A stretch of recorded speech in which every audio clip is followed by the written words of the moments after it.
Assalamualaikum warahmatullahi wabarakatuh. Alhamdulillah, alhamdulillah ala kulli hal. Asyhadu an la ilaha illallah wahdahu la syarikalah wa asyhadu anna Muhammadan abduhu wa rasuluhu la nabiyya ba'd. Allahumma shalli wa sallim ala Muhammad wa ala ali Muhammad. Pada pagi yang ceria ini kami ambil tema tausiah tentang sholat yang khusyuk dan tawadhu. Sholat merupakan tiang agama, merupakan rukun Islam. Yang kedua, merupakan indikator Islam atau non-Islam ini, indikatornya pada sholat. Maka dalam Al-Quran banyak kata-kata yang hubungannya dengan sholat. Di antaranya aqimus sholah wa atuz zakat, ya ayyuhalladzina amanu aqimus sholah tatanha anil fahsya'i wal munkar. Banyak kata-kata firman Allah yang berhubungan dengan sholat ini. Bahkan di dalam Al-Quran juga Allah berfirman, Bismillahirrahmanirrahim, wa ma khalaqtul jinna wal insa illa liya'budun. Tidak aku ciptakan jin dan manusia itu kecuali untuk menyembah kepadaku. Nah, menyembah kepada aku ini artinya ibadah yang setiap hari kita kerjakan adalah ibadah sholat 5 waktu yang wajib. Allah memerintahkan kita sholat ini menunjukkan kita ini taat kepada Allah. Jadi kalau kita ini sholat 5 waktu ini menunjukkan kita ini taat beribadah kepada Allah sesuai dengan Al-Quran dan hadisnya itu. Yang kedua, kita lahir ke bumi ini berdasarkan ayat tadi, jin dan manusia itu diciptakan untuk menyembah. Itu hak kita sebagai hamba itu untuk menyembah. Sebelum kita menyembah Allah, sudah barang tentu supaya sholat kita khusyuk dan tawadhu ini kita kenal dengan Allah dulu. Sebenarnya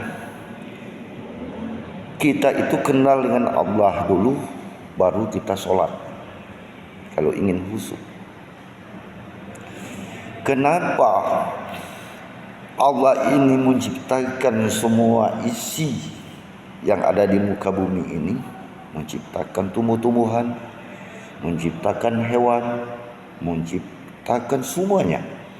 Apa yang ada di langit dan bumi ini diciptakan. Sebenarnya Allah itu ingin memperkenalkan dirinya. Kalau tidak ada ciptaannya, siapa yang mengatakan Allah itu tempat kita menyembah? Samalah seperti kita di masjid Baitul Hasanah ini, yang dikatakan ketua masjid itu pasti ada bawahannya, ada wakil ketua, ada bagian ibadah, ada majlis taklim, itu kan rentetan bawahannya, maka ada dikatakan ketua. Begitu juga Allah menciptakan seluruh isi langit dan bumi ini sebenarnya untuk memperkenalkan dirinya bahwa dialah Allah yang menciptakan segalanya. Tandanya wujudullah. Makanya untuk supaya sholat kita ini khusyuk dan tawadhu, kita sebenarnya kenal dulu dengan Allah, baru kita ini sholat. Nah, kita ini tidak sholat dulu baru ingin kenal dengan Allah. Maka kadang-kadang kita ini tidak khusyuk sholatnya karena kita tidak kenal dengan Allah ini. Makanya untuk menjadikan sholat ini kita ini khusyuk dan tawadhu, ya kita kenal dengan Allah dulu. Bagaimana kalau tidak kenal dengan Allah kita khusyuk? Tidak akan mungkin.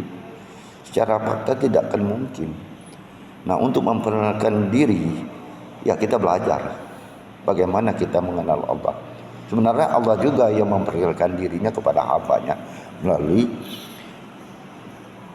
melalui ibadah beda ritual dan zikir-zikir. Insya Allah Allah memperkenalkan dirinya kepada kita. Kenapa kita sulit menjadi khusyuk di dalam sholat? Karena kita ini tidak mengerti apa yang kita dibaca dalam sholat ini pada hakikatnya. Sebenarnya untuk menjadikan sholat ini khusyuk mudah juga sebenarnya. Rangkaian prosesnya itu sesuai dengan tuntunan Rasulullah. Yang jelas semua yang kita baca mulai dari awal sampai kita salam di dalam sholat itu ngerti apa yang dibaca. Nah ini kalau ingin kita khusyuk. Kenapa? Kalau kita paham dengan artinya apa yang kita baca dalam sholat, artinya rukun qalbi kita itu ikut di dalam sholat. Makanya sholat itu terdiri dari 13 rukun dibagi 3 golongan. Satu rukun fi'li. Di dalam 13 rukun itu, fi'li ini artinya perbuatan. Rukun dalam perbuatan. Contohnya di dalam sholat itu ruku. Ya kita melihat imam kita ruku, iktidal, duduk, doa antara sujud. Itu bisa dilihat oleh kita sebagai imam atau makmum, bisa dilihat itu pekerjaan tubuh. Yang kedua, di dalam rukun 13 dibagi 3 golongan ini, rukun qauli, ucapan. Misalnya sholatnya